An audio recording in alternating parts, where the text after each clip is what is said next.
This is Luis Elizondo, and you are listening to That UFO Podcast. Hi everyone, and welcome back to That UFO Podcast. Joining me for a two-parter, I'm assuming a two-parter ahead of things, so let's see how it goes. I've got Dan. Dan, welcome.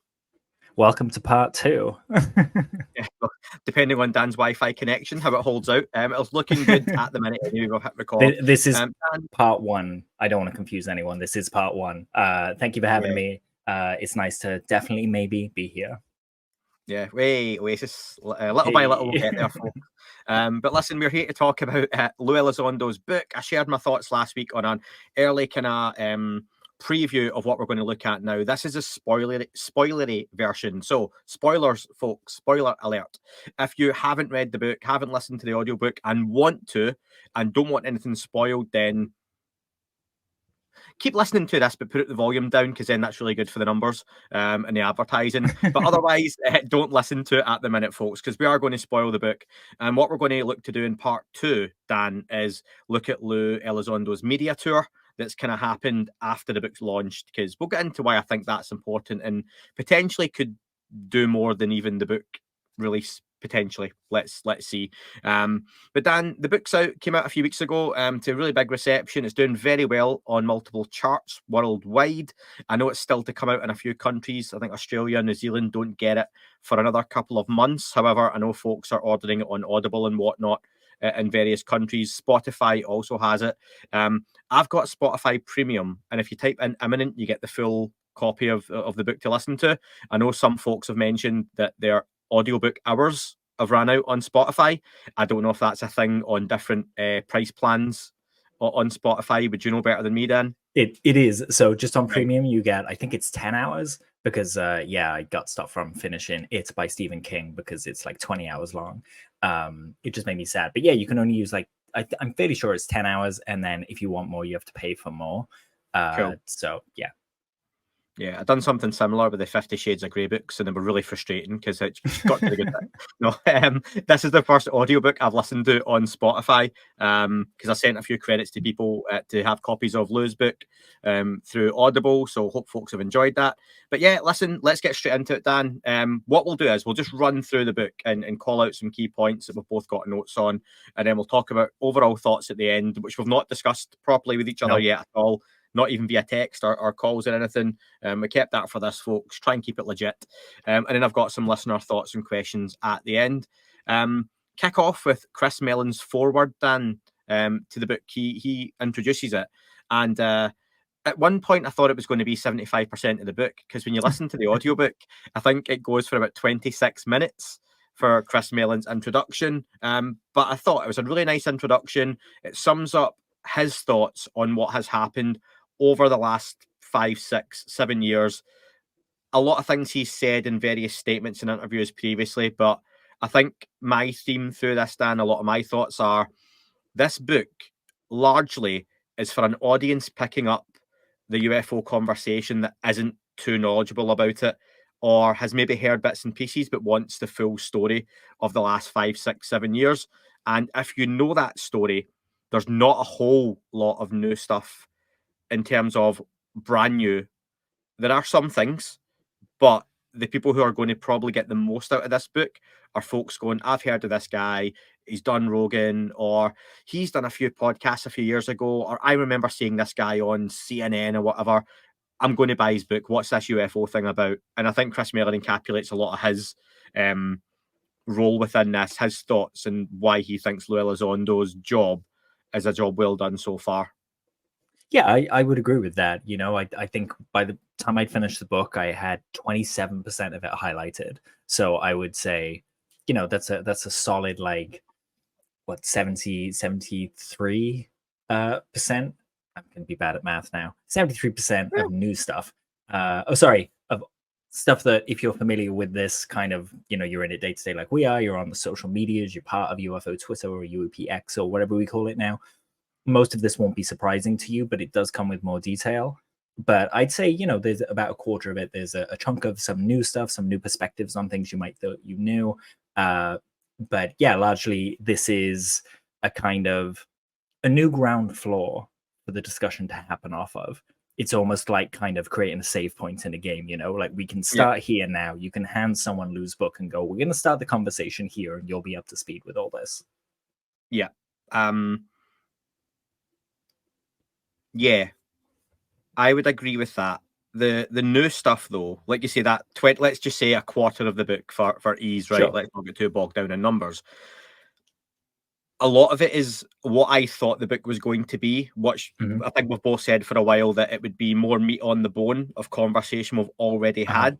So it's not like it's, oh my God, here's a whole load, there's month after month after month of stuff we didn't know about, but it may be here's something we've heard talked about, something we've heard speculated on, or something that's been teased maybe 2 years ago in an interview or an unidentified, and it's expanded on. And I think I was realistic in myself to say, that's what I think the book will be, that's what I think is going to happen. Just to say this once, and I hope I only say this once, if folks thought this was going to be a book where page after page was pictures of UFOs and UAP, brand new cases, bombshell revelations, it was never going to be that. It was never going to come out in that way, shape, or form. However, that doesn't mean the conversation, like you say, can't move on from here. And I think that's like you say, the launchpad side of things. So definitely. But I think Chris Mellon, and you realise this through the book, and we know him and Luis Elizondo are close, has been a major player in this. And I know, not to skip to the end, but Lou thanks, you know, he mentions about him being named in GQ's top 100 influential US people and stuff. But he mentions there are other folks that aren't mentioned who should be. And I think people like Chris Mellon probably doesn't get the recognition in a lot of this because he's not so public facing in the conversation, and probably is more to the folks like us who know about the UFO topic and would reference Chris Mellon quite a lot. But yeah, so early on in the book, Dan, I'm going to just skip on to a different page of notes here. There is a few interesting chapters. We find out about Lou's wife. Hold on, wait there. I'm going to slam the on. brakes on just real quick. So in Chris Mellon's intro, he talks about what makes a great man, right? And he explains that he feels that Luis Elizondo fits this role. So I wanted to just ask you up front, and you can answer right at the end if you want to. Do you think what's been done so far is a great act or a great man, if Lou's a great man? What Luis Elizondo has achieved in doing what he's done? Yeah, I mean, it's about that, isn't it? Lou would be the first to say, like, I'm not a great man. It's about action. So, like, whether for you that justified Chris's comment, I guess, is the question. Yeah, so I think it's a good conversation for the end to come back on, but definitely answer now, because it's totally fair now. I think it comes across that he's a pretty ordinary guy who ended up in an extraordinary position, and he rose to the challenge. And I like the idea that, you know, he mentions he's not a UFO person. He got involved in this and he took to it. So maybe it is that case of he was the right person at the right time in the right place, and he just is the person to take this conversation forward. I think that can rub up a lot of other people the wrong way, though, and I mean people from outside the conversation who look at, what, this is the guy who's blowing the lid on all this, why him? That would be the case with anyone. It would, right? It doesn't matter. So it's just a case of, I think for me, I can go, well, yeah, this is the guy. Look what he's done. And you find that out obviously through the book, that here's why he done what he done. There was no roadmap for a long time to this. Yeah. You know, and I think it's fair to say, Dan, we're both not coming from this a point of view of, and one of the listener questions touches on this, the book's a big disinformation play, Lou's in on this and he's part of the gatekeeping. I don't buy that. You don't buy that, Dan. I know that's something I can speak for you on, right? Yeah, so for sure. This book is, you know, honest and true in Lou's words. So from that point of view, yeah, he's done something pretty extraordinary, as has David Grush, and I'm sure others have in various settings, and what Chris Mellon's done, what Gary Nolan's doing, and other folks I'm either not naming or are in the background probably doing equally as important work, but haven't or can't come forward. And I think Lou kind of attains to that kind of stuff a few times, doesn't he, as well, that there's a lot of people involved in his efforts. So I think what he's done is incredibly brave, because you do put yourself out there with this. And I don't Yeah. mean Lewis sat on some podcast interviews and dealt with the trolls. I can only imagine that's nothing compared to the shit he gets from a political point of view, a career point of view, some pretty scary people in the background, you know, not sending him threatening DMs. I'm sure that's water off a duck's back to him. But the real scary stuff that happens where your life's threatened by people that mean it. Yeah. Which, yeah, so I totally appreciate and respect what he's done, which is probably no surprise to anyone listening to this or you. But does that answer your question? Yeah, it does. Yeah, perfectly well. Yeah, Yeah. I would totally agree. Like, extraordinary act by someone in the right position at the right time. And instead of going quietly, he decided to come out swinging. And yeah, props for that. So early on, Dan, I think I got the gist that the book's very easy to read. If anyone hasn't picked it up or is a bit worried about getting bogged down, and I mean this in a really respectful way, it's not a book packed with detail that I think you're going to get bored getting stuck in someone's conversation for 12 or 15 pages. It hits the big points, it hits them quick, and it moves on to something else. So there's a lot of information packed into a relatively, it's not short, but it's concise. It reminds me, and again, I mean this in a good way, of books when I grew up reading wrestlers' autobiographies, like Sure. The Rock, Kurt Angle, Mick Foley. It was aimed at an audience to get them involved in the UFO topic. So I think for me, and this will come back up in the media tour episode, Dan, that if you are of a certain age, picking up this book or listening to the audiobook, that you aren't going to put it down, get bored. You're not going to get too bogged down in detail. And there's enough there to tease you. And even sometimes maybe you might get a little frustrated, something's not expanded on even more. But there's enough there that you can go off and look up some of these things yourself. For example, when Lou talks about some of the cases or famous cases, we might know about Roswell, Lonnie Zamora, Colares, stuff like that. But there might be folks going, oh, I want to know more about that. That's not what the book's about. That's not what it's for. There are other books, there are other podcasts, other documentaries. You can go and find that stuff really easily, and you can expand yourself on that. So I think there's a lot of launching off points from the book where people could jump it and find more information if they wanted to. Yeah, I would agree with that. Lou's so good with his with how he says things in this book. You know, he credits his dad with being able to explain complicated things in simple ways, and that's clearly been passed down because there are so many kind of concepts in this and really lofty, detailed kind of things. You know, when Lou's talking about the Caudate putamen, for example, that's a really hard conversation to have in a concise way and not have someone's eyes glaze over. Yeah, he manages it. And like you say, he whets the appetite just enough that you're going to go off and research it. Part of that as well, it kind of did something interesting for me as someone that's just in this, you know, day to day. The Colares section is a really good example of it. That I almost feel like a lobster in a pot that's boiled. You know, over the years, we read about these things, we kind of log them in our heads. It makes a case for you and I and other people in the community. But when Lou kind of concisely talks about Colares over, like, you know, one chapter or a few pages, it kind of leaves you with an oh shit feeling. Like it's a really big deal. And I think we get a bit complacent with it, you know, with things like this, where there is evidence, there is a general that will talk about it. The government in Brazil have put it up on their website.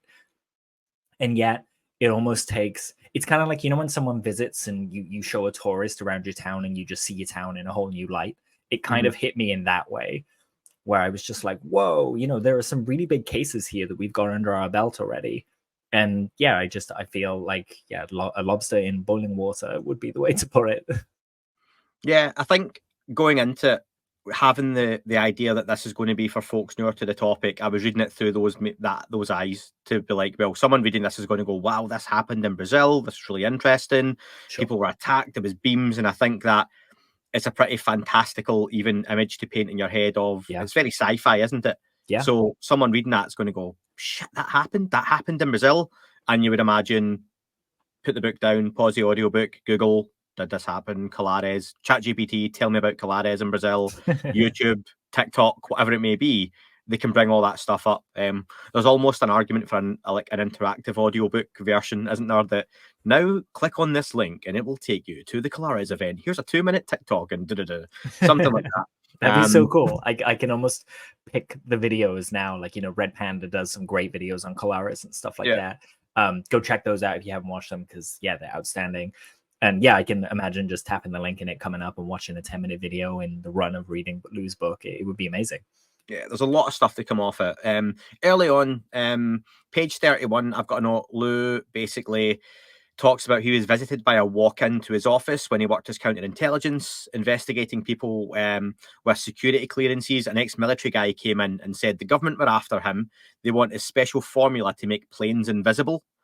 A few weeks later, Lou thought he was mental. He thought he was crazy. A few weeks later, 2 official guys came in and quizzed Lou about it. So that's pretty interesting, because Lou dismissed the guy completely as mental guys coming in talking about invisible planes.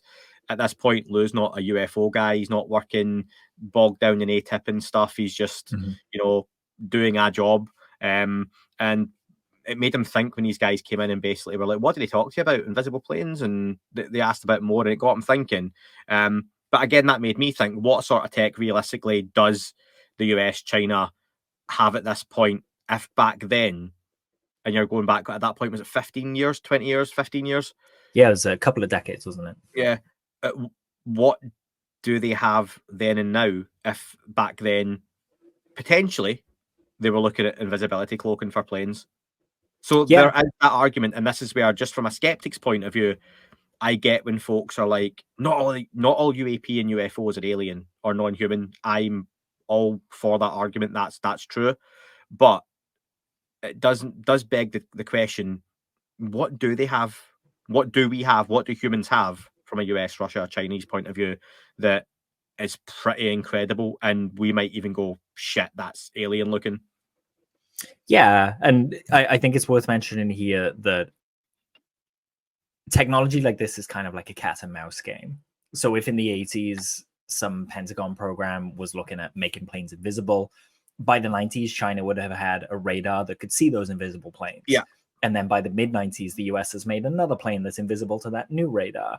And that kind of keeps going on. And this is why we see, so much talk about the cases from the past where we didn't have that technology and things like that were just, sci-fi ideas. Going back that 50, 60, 70 years. Yeah. We're talking like the 50s, 60s, 40s, around there, where we can say, this wasn't that technology. But it becomes a lot more problematic in modern day when you look at something in the night sky, and to you or I, it could look like a UFO, and to the US government, it could just be the latest platform that no one's talking about, that's super duper top secret. That's super duper isn't a classification level, but I think it was the SR-71.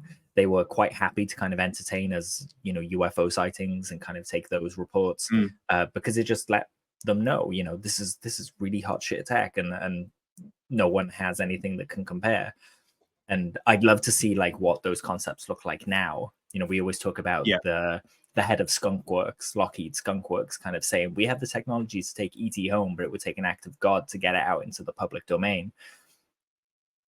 I'd love to see into his head and see actually, is that true, or are you just kind of waxing lyrical about space rockets that we've seen?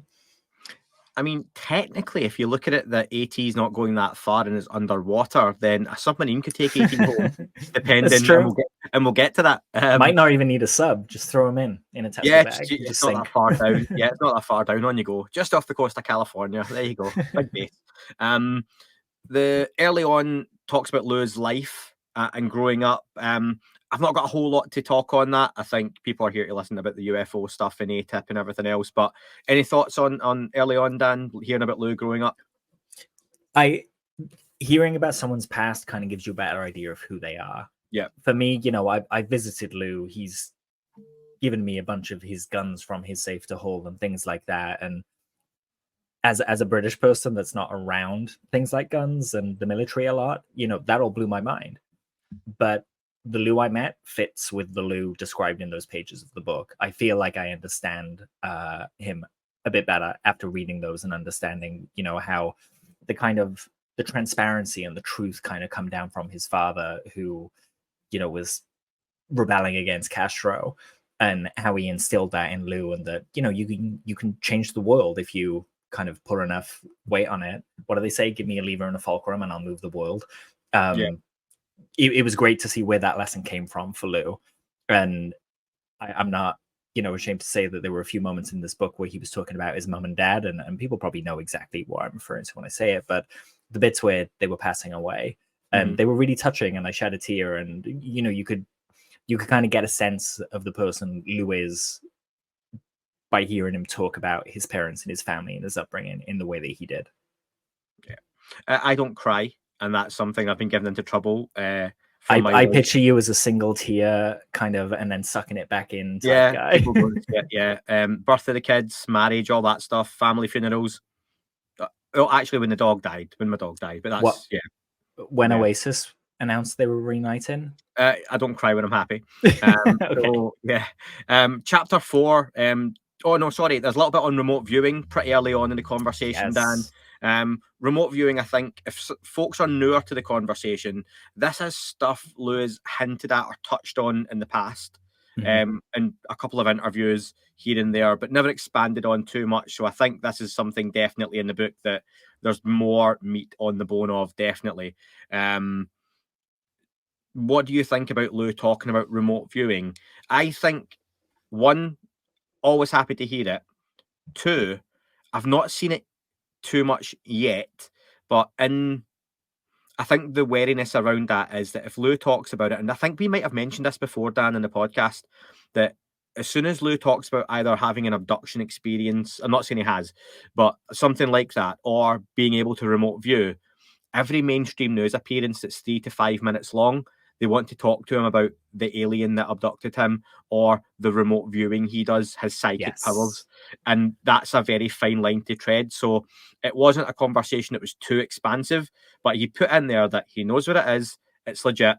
Good timing, because I'd just spoken to Russell Targ. Russell Targ's mentioned his work with Hal Puthoff as well.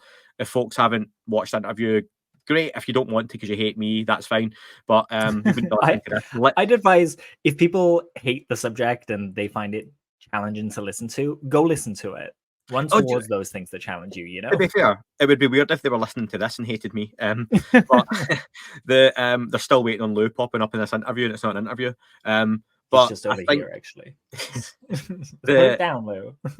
Third Eye Spies. Go and watch the documentary. Fascinating history of remote viewing, Project Stargate.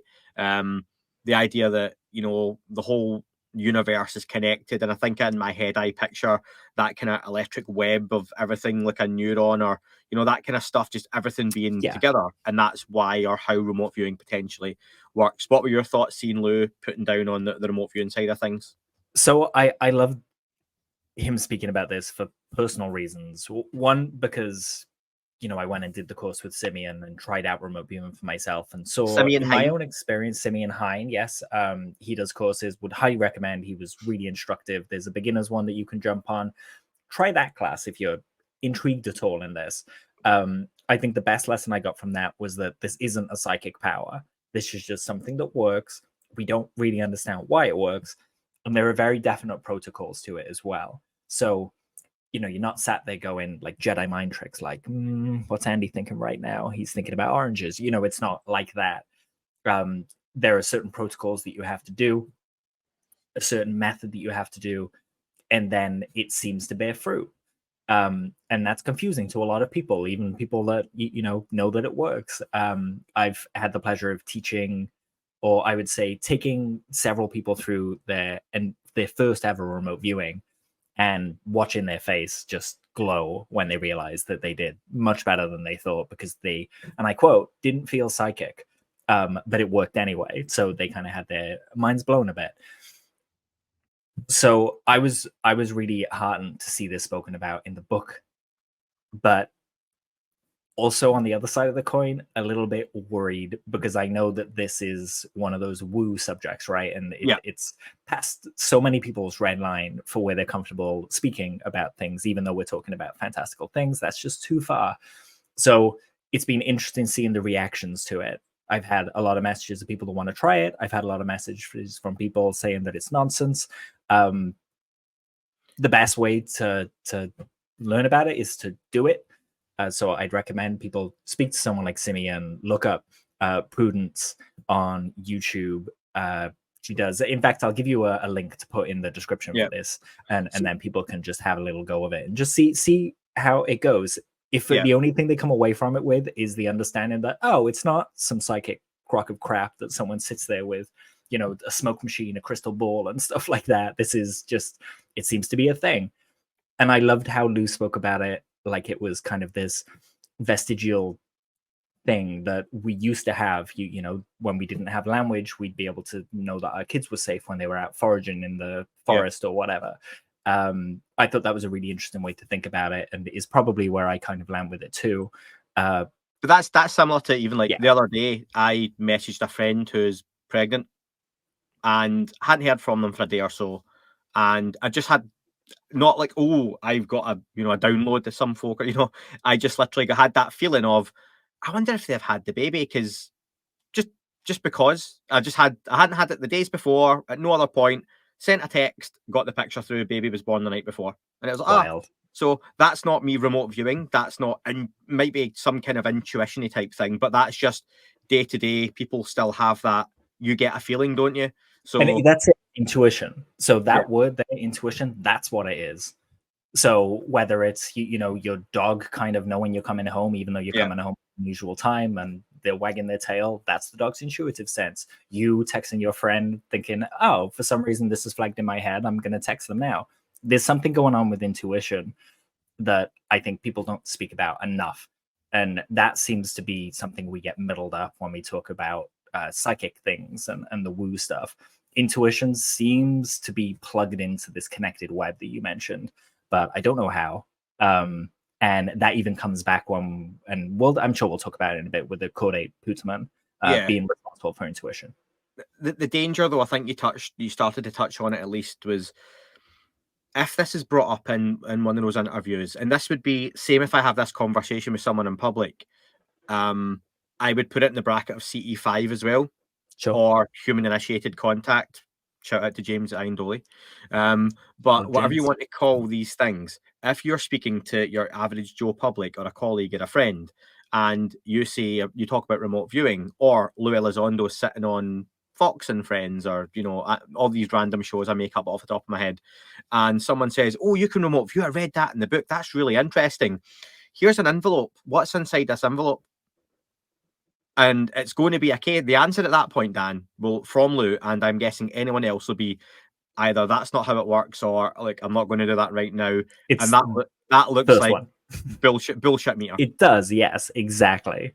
And the conversation for most people will end there, because it doesn't matter. There are protocols and ways around it. Similar to, well, what's the lottery numbers for this week? Sure. CE5, Stephen Greer argument would be, okay, so jump to the White House with a live news crew and summon some UFOs over the White House. Let everyone see.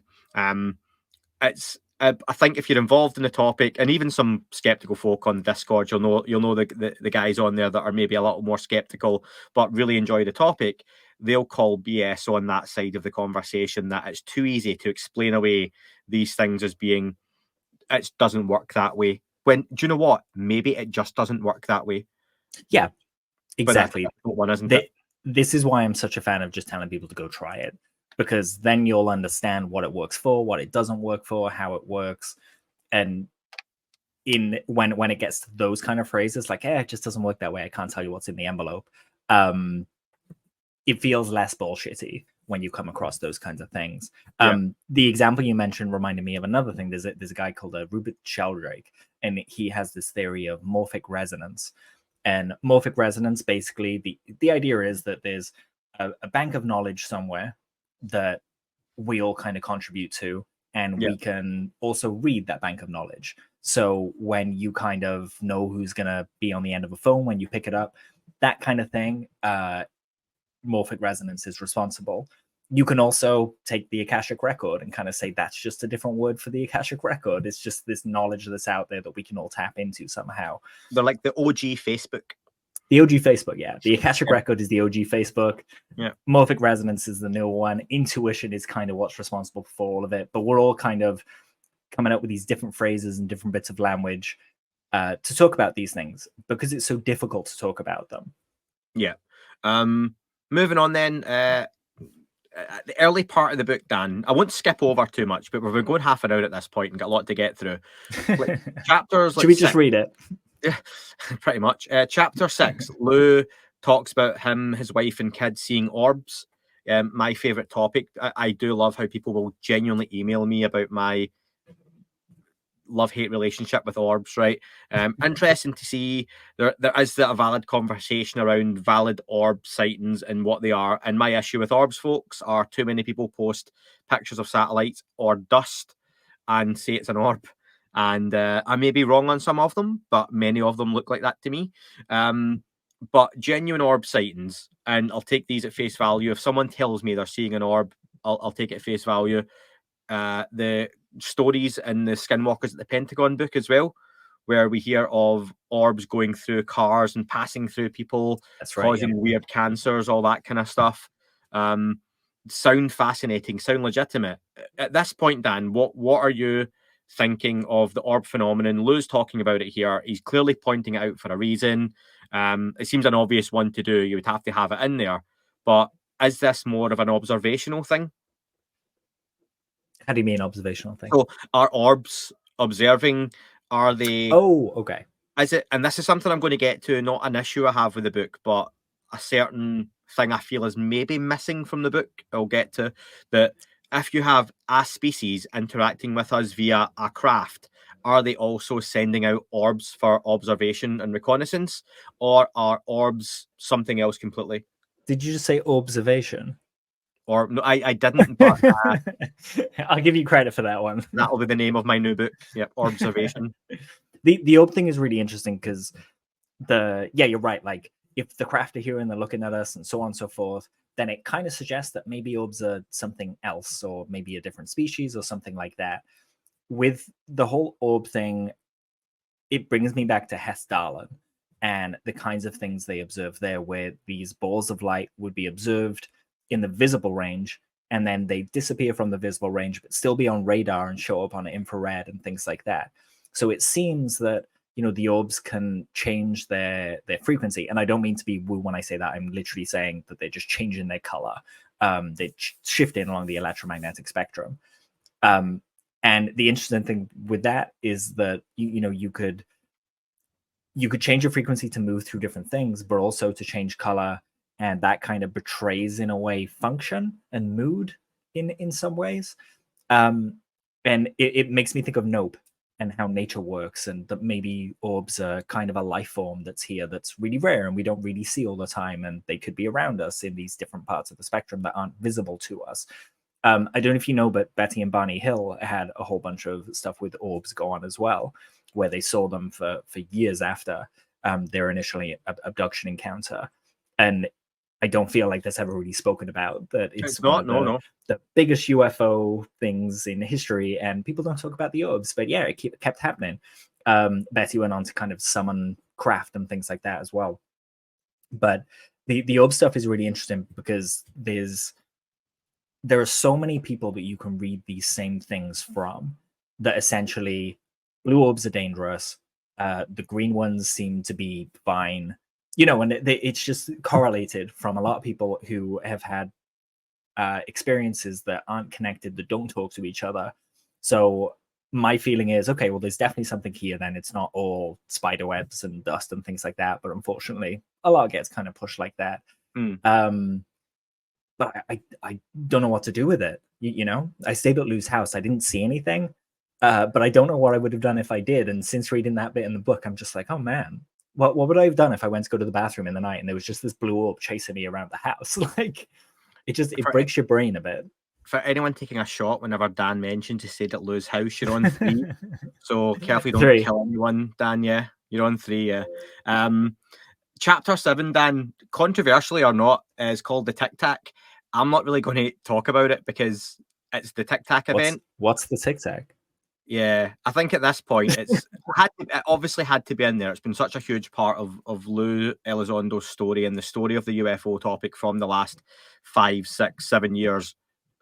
But the last 5, 6, 7 years, Luis Elizondo has been the kind of forefront of the UFO topic for so much of it. He's kind of intertwined with it.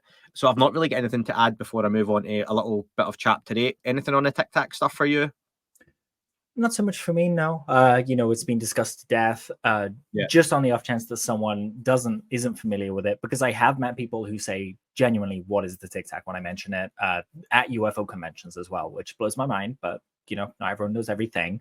The Tic Tac was encountered by David Fravor, Alex Dietrich, Chad Underwood, and a couple of other people, and also within the USS Nimitz and the USS Princeton off the coast of California in November in 2004. This is one of the 3 videos that you can see. They filmed this craft, and supposedly it went real fast, kind of making David Fravor's expert flying. He's like Maverick from Top Gun, basically. He's that level of brilliance in the, I was going to say Army then, but the Air Force? Navy? Air Force, Navy. Well, no, they all look the same. Yeah. You start to get confused with, well, it's the Navy, but they've got planes. Yeah. Yeah, right. It's odd. But yeah, they had this big encounter with this really anomalous, seemingly exotic craft off the coast of California in 2004. And that's one of the videos that the New York Times released in 2017 that made such a big splash that have led us here. So yeah, just in case you don't know what that is, I just wanted to fill that gap. Yeah, go and check it out, folks. Tic Tac. Chapter 8, though, Collins Elite versus Legacy programs, Dan. So the Collins Elite is this, some would say fable. Lou has talked about in multiple interviews, and we'll get to that in the media tour stuff, that the Collins Elite is this shadowy cabal within government who are kind of running a lot of things in the background, heavily would lean on the religious side of things. They're very religious themselves, and he even mentions in one of his interviews, or a few interviews, that someone approached him in the corridors and basically said, "Have you read your Bible recently, Lou? These things are demonic. You shouldn't be dealing with them. You shouldn't be looking into these." But I like the idea of, he mentions the Collins Elite being at loggerheads with the legacy programs. So even the gatekeepers on both sides of the gatekeeping, both on one side of the gatekeeping, if we're on the other saying, "Hi, open the gate," they can be at odds with each other on this topic in conversation. Probably something not discussed enough, but it's purely speculative, because it's not like next week I've got a member of the Collins Elite on the podcast to discuss, their gatekeeping and ideas. So I think that idea that, well, you've got folks looking to keep this secret, they can be competing with each other, and that maybe now and again something comes out from that, and we get a bit of information because of those kind of competing ideas. Interesting thought on that, Dan, or not? Yeah, the Collins Elite to me has always been like, who are they? Do they have a badge for their membership? Like, how do they apply? Like, what is this? It just seems to be a spooky story of a group of people. But it was really interesting hearing Lou speak about it in a much more tangible way. These aren't just stories. They are people that Lou met along the way, and they kind of threatened him in the name of God. Like that's what kind of resulted from it. And yeah, it was really interesting about all these groups kind of being at loggerheads with each other, that just by studying it, the legacy UAP program might be pissing off these people in the Collins Elite. And it just seems to be, the Collins Elite seems to be this group of people who are just so religiously, drenched in their religion so much, and identify through their religion so much, that they can't do anything but think that these things are the devil, that, kind of go in with their Bible thinking that these things in the sky that defy explanation are demons. And that's really curious to me, because there are miracles in the Bible too, and angels and all these great things that are lights in the sky. So if there was a follow-up, I would like to probably ask one of the Collins Elite or Lou, do they acknowledge the good side of these things too? Oh, you went a follow-up to the Bible? I was like, yeah, follow-up. I'll send some fan mail and just be like, hey, the Bible, clarify. Yeah, new Bible. It's about time. Sorry to anyone religious listening. Yeah, no, it's an interesting one, and definitely I know people like Diana Pasulka are really good talking about that kind of stuff as well. So really interesting. Chapter 9, Dan, I'm going to cry laziness on this one, okay? Because all I had to do was go back, and I was listening to this chapter, or I could have checked it now, but they discussed, is it the 23-minute video being discussed in this one? There's a fabled 23-minute video of pure sci-fi, which is gone around now for some time, for a couple of years, that there's this incredible video, really long, and people have thought it might get released and it would blow the public's mind. However, if it's the same video, then from what I read here, it is not getting released, because it says it was an unmanned vehicle from the US that is filming another hostile country's nuclear facility straight there and then. That Yeah, will not come out. that's on a lock and key now. That's gone Yes. forever. So if it is indeed the 23-minute video we've all heard about, it's never coming out. That's not being released, because the US is filming a hostile country's nuclear facility. Forget what happens in the video. That video is not coming out, folks. You can put the 23-minute video to bed. I wonder if these things only show up when those sensitive places are being looked at. Like, I wonder how many videos that do actually fall outside of that classification of showing something sensitive or revealing something sensitive. I don't know. I don't think they're, and this is purely speculative, I don't think these things are there thinking, oh, we're in Chinese airspace and the US are watching us, so we're going to put on a show. Because that's a no-no. Let's I just think it happens to be, it's because there are nuclear materials there. These things are present. The US basically sent an unmanned vehicle, unmanned drone. It was filming this site, and there were 3 dots in a distance at around 60 miles in triangular formation, and they performed incredible maneuvers, kept changing formation, loads of rotations. It would travel 60 miles in the blink of an eye and then be back on the horizon. And it basically toyed with this unmanned vehicle for 23 minutes. And it's all on camera. Sounds like wild. Yeah, it sounds like the kind of smoke and gun stuff. People like me and you, and I'm sure many listeners and viewers to this, Dan, sorry, I just hit the laptop for anyone watching on YouTube who suddenly got seasick. But for anyone interested in the subject and enjoys hearing that, you're going, wow, and it just paints an incredible picture in your head. We've all got one now. However, for anyone who is skeptical and looking for more black and white that isn't writing or a story, they're looking at that going, that's just another bullshit story. So it's going to please or anger all the right people at the right time hearing that. But that was really interesting to me.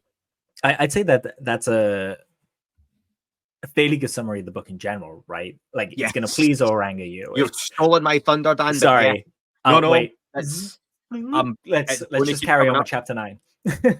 No, that was my only point in chapter 9, to be honest, was just that that video coming up. I was like, yep, sounds like the video that won't come out.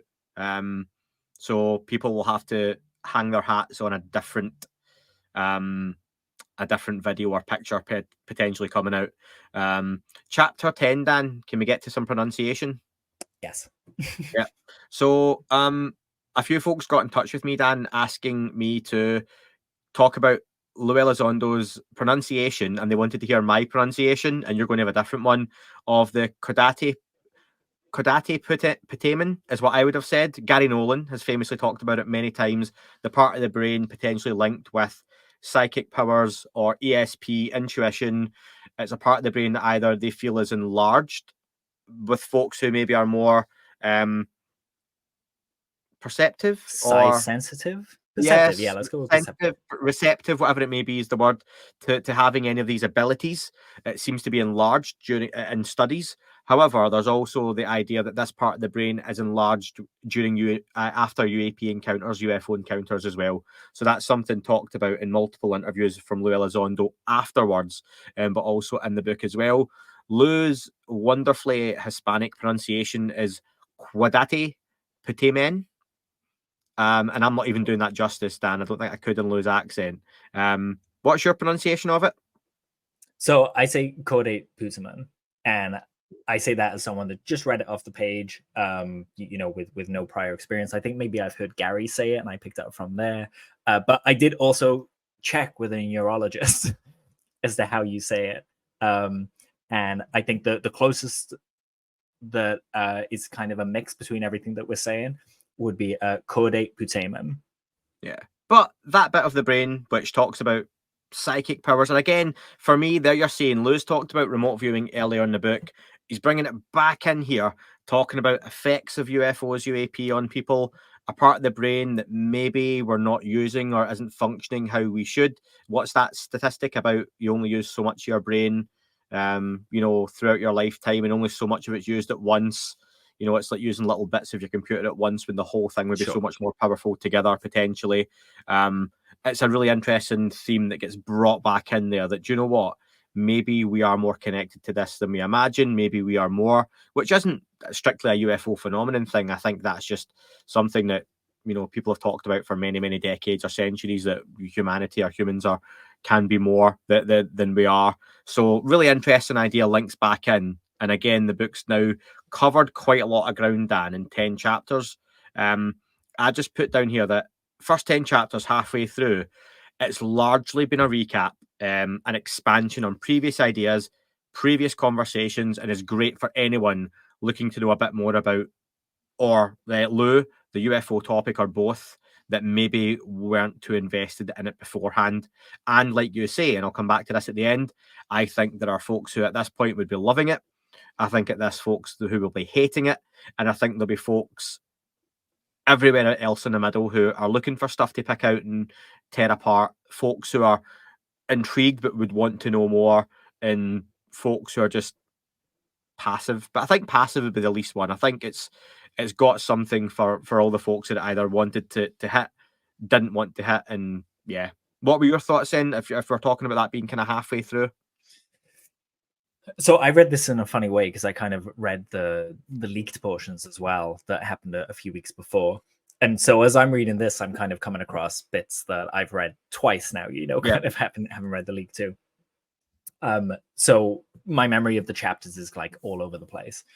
But yeah, like pretty much halfway through, I was in the camp of absolutely loving it. I think it's important to let the plate spin. And I think a really productive way of approaching this book is to kind of go, I'm curious, I'd like to know more. And I think the book is designed in that way too, to kind of add fuel to the fire of people's desire to know more about everything they're talking about. The intuition stuff coming at that halfway point is interesting, because like you said, the remote viewing stuff doesn't necessarily have an obvious direct connection to UFO stuff. If you're just talking about remote viewing, it only kind of comes in when you're talking about craft being psychically piloted and things like that. And the whole talk around intuition makes me think of, when your dog's hungry and you kind of come to learn the signs, but in a way it kind of becomes intuitive to you to understand when the dog is hungry, depending on what it's doing. And it could be doing something different every day, but you'd get it, right? You'd understand that intuitive communication. And I wonder if maybe when we talk about telepathy, that we're getting it wrong, and that it's more like that intuitive sense of, I understand what you're communicating, as opposed to sitting there and kind of going, I'm going to put thoughts in your head now. And maybe there's different levels of being able to control that. I don't know. I'm just speculating, but I find it interesting. That could even link in with, I think I'm really good at reading people really quickly. Within meeting them after a few seconds of conversation, I think generally I've got a good grip on what someone's personality is like, a lot of things about them. Is that something like that? Other people might just say, oh, you've just got a good read on someone. Yeah, but what does that mean if you expand on that? That's it. You've hit the nail on the head there. There are so many things like that we just kind of say, like, oh yeah, you just got a good read on them. What does that mean? What is the mechanism between reading that? And we can go down the Darren Brown route of kind of saying that you can read these micro signals that are given off and understand the person.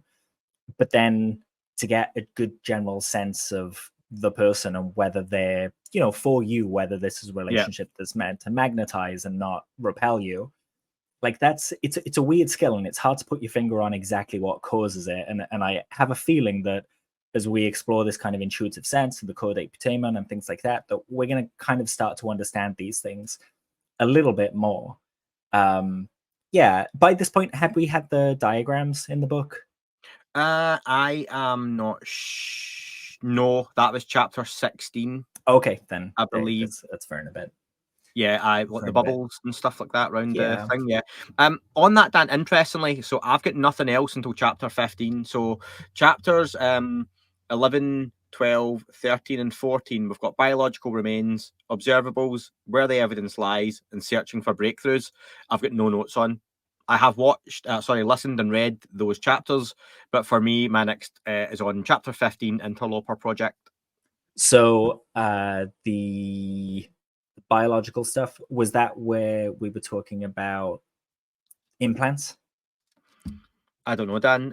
If anyone's watching, You're literally checking. This is I am riveting. literally, yeah. Listen, it's a review, folks. This isn't one of my professional interviews, so I'm going to pick the book up, which is literally in front of me, and would make sense that I jumped to chapter 11, which is for anyone listening right now. Andy didn't pick the book up. He's adding sound effects of page turning to make it sound like he has.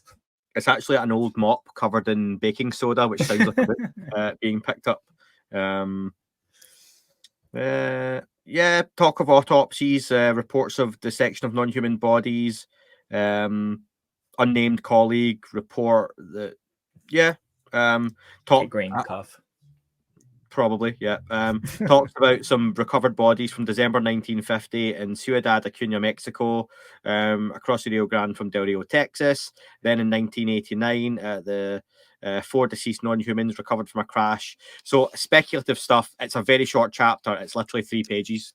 These are some of the chapters I think that run like 7 minutes and 5 minutes. Yeah, there are some short ones, aren't there? Yeah. And I think the thing that I took from this chapter was the idea that these biological remains could have been passed around so much between companies that have merged and changed so much over the years and had new staff come in, that there could be a slice of alien skin sat in a freezer somewhere, unlabeled, and no one knows what it is. And it's just there rotting away.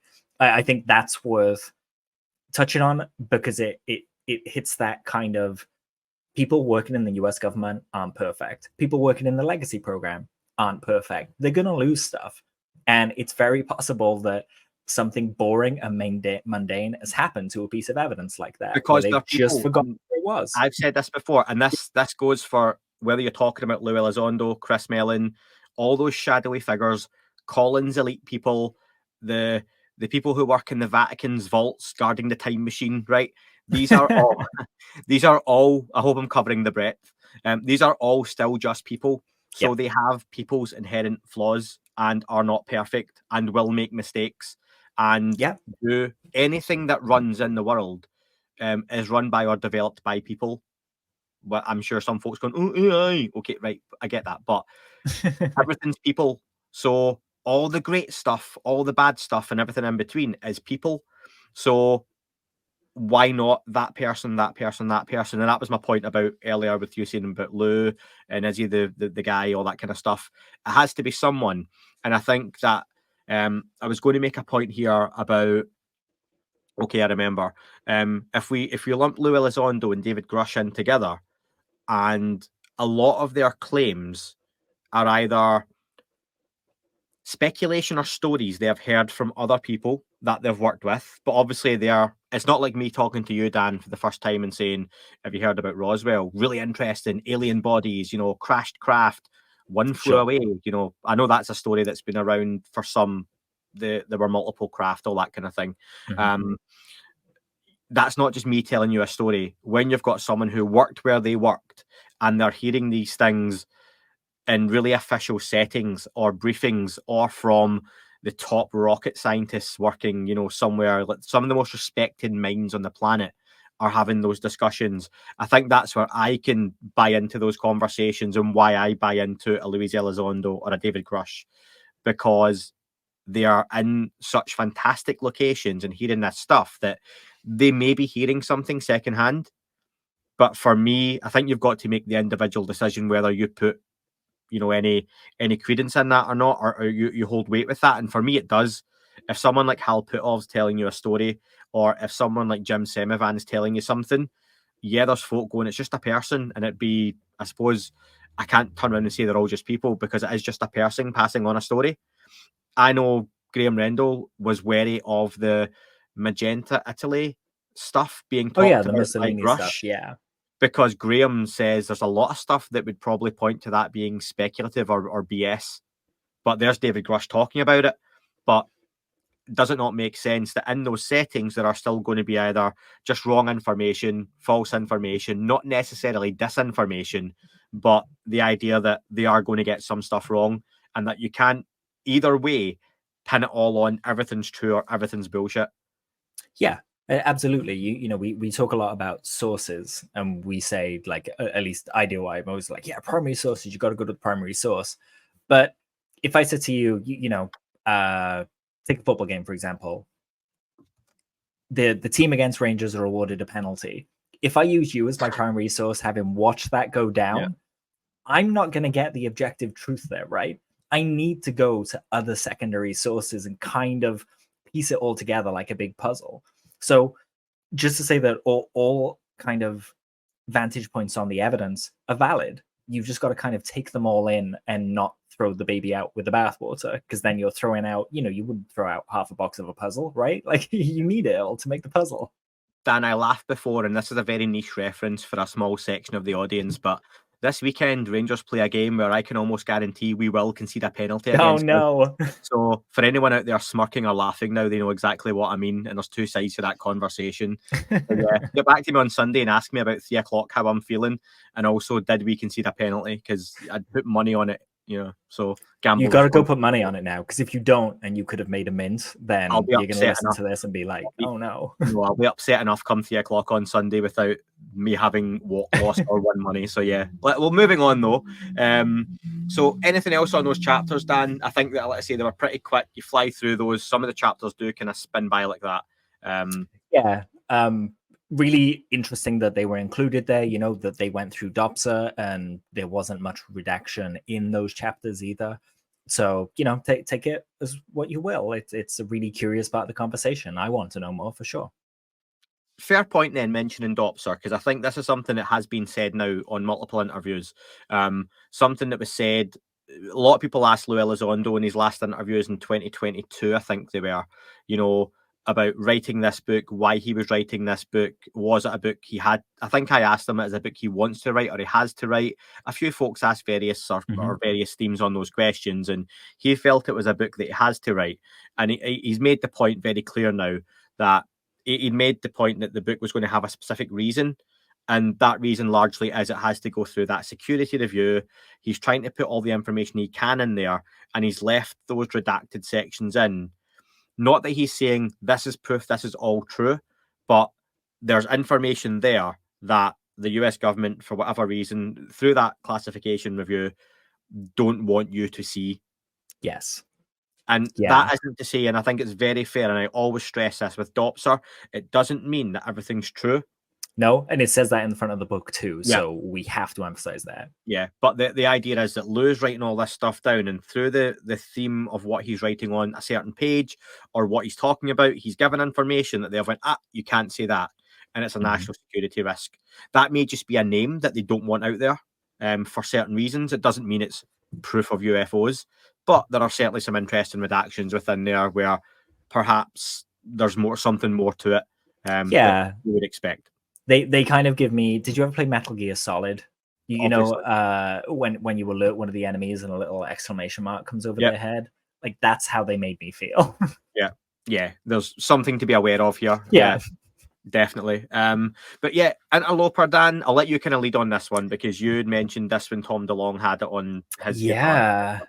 This Interloper is a really interesting one. It's been teased for a while. So Blink-182 released the comeback album a little while back now, and in the video for One More Time, Tom likes to decorate his guitars, and one of the guitars had Interloper / Haystack written on it, and a whole bunch of us were like, what the hell's that? We gotta look for it.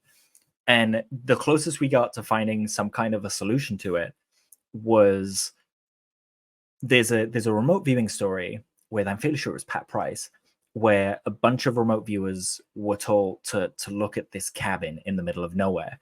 And they tried, but they were distracted by something shiny, something that they said, and I quote, they said it was brighter. Apparently secrets shine brighter when you're remote viewing.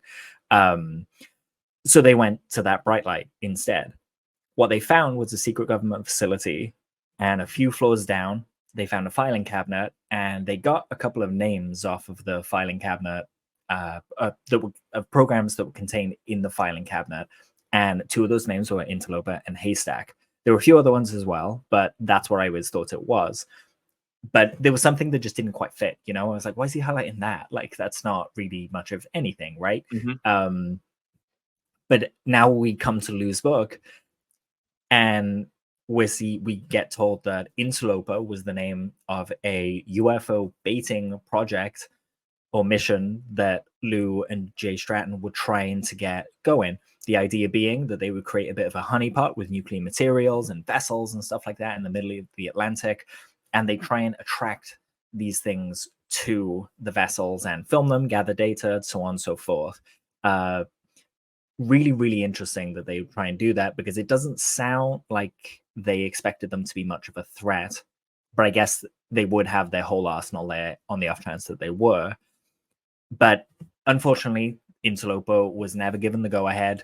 The people that were meant to approve it just kind of tried to officially. They were supposedly, it just looked like they tried water and then they didn't do it. Yeah.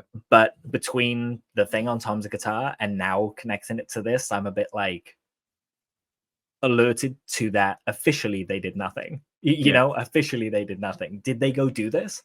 Is this what maybe, because we heard Jeremy Corbell kind of allude to the idea that the Omaha and all the ships that went out on the exercise off the California coast, were they doing something really specific to do maybe with UFOs? We've heard that little nudge. So was that them attempting Interloper? And was the thing that they filmed going into the water something that they attracted? Speculation for sure, but it certainly, raised my hackles. Like for me, this was the big thing in the book. Yeah, it reminds me of the idea of debating. If anyone remembers the classic 90s Godzilla movie, where they put all the fish out in the street. With Matthew Broderick, right? Yeah, Matthew Broderick, yep. And they're all round waiting to shoot, the Godzilla as it comes round. That was the idea, that they're putting that honeypot out there for the UAP to come and get. And you're right, it was the Pat Price story where he was asked by some army general to remote view. The location was actually a log cabin he'd just built. Log cabin, that was it, yeah. Yeah. But they found the secret location instead. The guy who asked them to remote view it was pretty high up, from what I remember. He didn't actually know this facility was really close to his log cabin he just bought or built. So when they said to him about this facility, he was like, nope, utter nonsense. That's completely wrong. It's a cabin. It's a holiday home that I've just got that me and the wife and the kids are going to go to. And they were like, I'm really sure. And then they actually realized when they drove to it that literally a couple of 100 feet, couple of 100 yards, whatever it was up the road, there was a big fenced off facility. And yeah, that's what they'd remote viewed. So very cool story, right? Very cool thing to happen. Third Eye Spies, folks. If you've not watched it, go and check movie.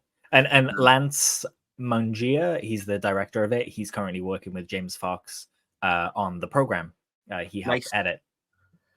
Chapter 16, Dan, I think you were alluding to, the aha moment, it's called. Hal Puthoff discusses and shows the bubbles around each part of the craft, how they believe they operate. So they were bringing Loom further into the fold here. Loads of mathematical equations, and here's how we think these things are quote unquote flying or are using the anti-gravitic technology. It seems Lou makes the point it was still largely speculative and hypothesis driven, but you wonder, this must be coming from a place of Hal Puthoff is regarded, as Lou mentions many times, someone who knows more than 0.1% of the world's population will ever know about many secrets in the world. Very intelligent person, no doubt, has his finger in many, many honeypots, shall we say. And he basically discusses that these craft have a bubble round them, how that bubble interacts with the outside and the inside of the bubble is how these things stay afloat, how they can do what they do, how time is affected around them, that there would have to be multiple bubbles depending on the size of some of these things. And it could be that getting too close to these bubbles, as some pilots have or others, is what can also cause some of the effects and negative effects associated with UFOs and UAP. As well as that, Dan, the same chapter talks about the gorilla and the zoo analogy, that as a species, and this has been talked about multiple times, folks, but if you haven't heard it, that we are the gorilla in the zoo and all the more advanced species outside are watching the gorilla in the cage. And, one day the zookeeper drops the key in the cage and it just takes someone to pick up the key. The gorilla one day picks up the key, maybe doesn't realize it's a key, but for us as humanity, it's the nuclear power.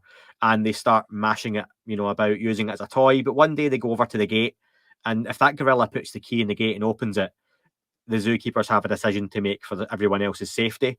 So as a species, if we've got this nuclear key and we're maybe not using it right, should we be using it for power, propulsion, for, you know, for energy for everyone, but we're building weapons? Are we the gorilla with the key and we're using it in the wrong way? And is something else going to, you know, come, as a zookeeper, going to come back and kick us up the arse, basically, is what Lou's point was. So that was the big aha moment chapter, which I thought was really interesting. I think for anyone new to the topic, that's going to be a really hard-hitting chapter.